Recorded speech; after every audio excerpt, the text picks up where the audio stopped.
Okay, I'm glad you wanted to work on your chipping while you're at home. So I'm going to go through when you would use a chip, the technique for it, and how you can practice it. So the when you would use a chip is anywhere that you need a low running shot. A chip by definition is a low shot, so it's kind of like a skip and run or a bump and run. So something that is going to stay low to the ground, where you don't have to get the ball up and over something, whether it's a bunker, whether it's long grass, whether it's a hill. Then we're just looking to get something that's going to travel and stay relatively low to the ground. Okay, so the technique is very specific for a chip shot than it is for any other swing type shot. Okay, so let's just go through that technique. Okay, so the bottom line with this shot is that you're trying to get the club swinging downwards into the back of the ball. So the angle that the club swings down to the ground is going to be steeper than it would be if you were putting, for example. So a continuation of this strike is for the club to then swing down into the ground, and it's going to catch the ball as it goes. So I'm going to set up in a way that's going to help me do that. So the ball position is going to be closer to my right foot than my left foot.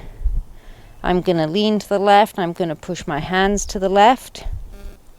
And then I'm going to keep my weight on my left side. And the hands and arms are just going to let the club swing up and down so that I can swing into the back of the ball. You can see that the angle of the shaft is leaning forwards, and that's going to stay there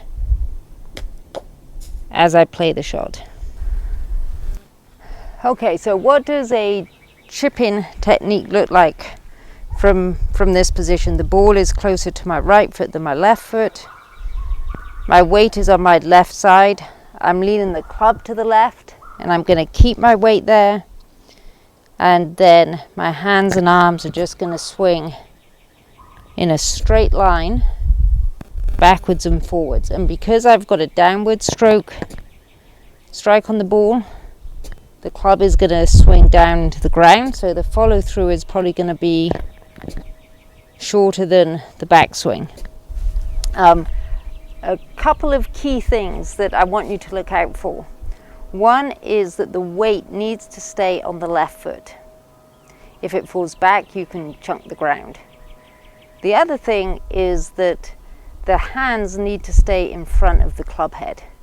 If the club head overtakes the hands, then you can thin it, you can top it, you can hit the ground again. So the hands need to stay in front of the club head.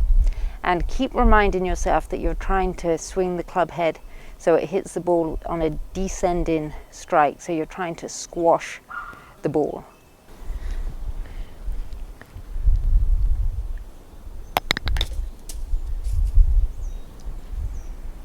So this is what I want you to do from here. So watch the video a couple of times, think about your technique. If you have any questions, then just ask those in CoachNow. Then I want you to do a little bit of practice.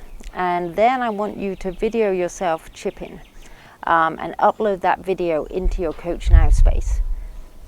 I will go in, have a look at it, give you some feedback. You can do some practice and then resubmit your video, and we'll see where we are after that. Thanks again for signing up.